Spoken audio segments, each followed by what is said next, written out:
My father never stops complaining, pouring out hatred and conspiracy talk. I've tried to simply surrender to let go, but somehow it always gets to me again. I took a step back, created some distance, and I still keep in touch.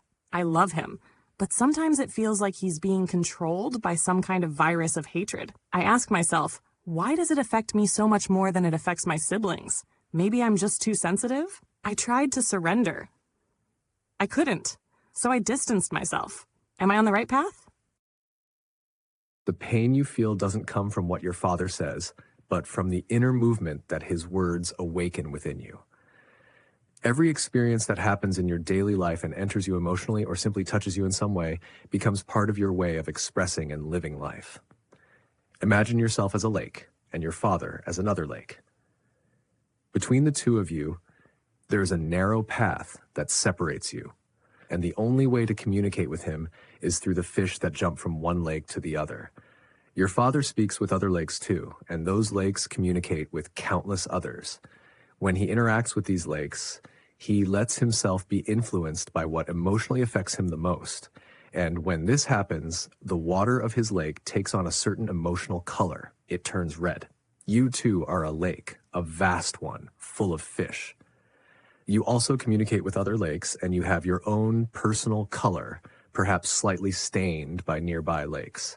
When your father's fish jump into your lake, they are not aware that they have entered a different lake. They believe they have simply landed in the same one.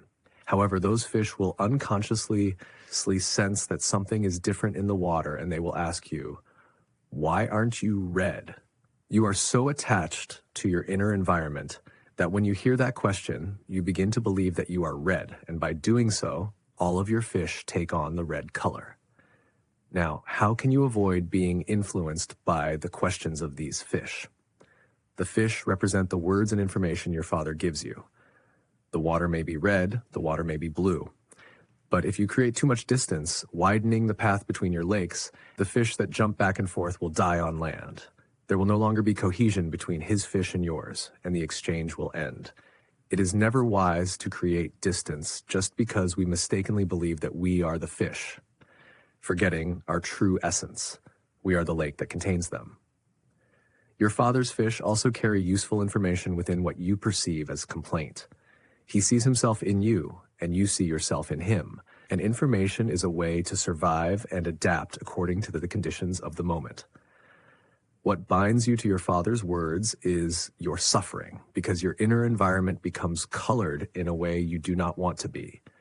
Your suffering is the inability to listen to his words without attachment. Being emotionally attached means believing that the question, "Why aren't you red?" is actually an affirmation. The real information always appears after the information. You are the filter. Change your belief about his words, and you will love what he tells you.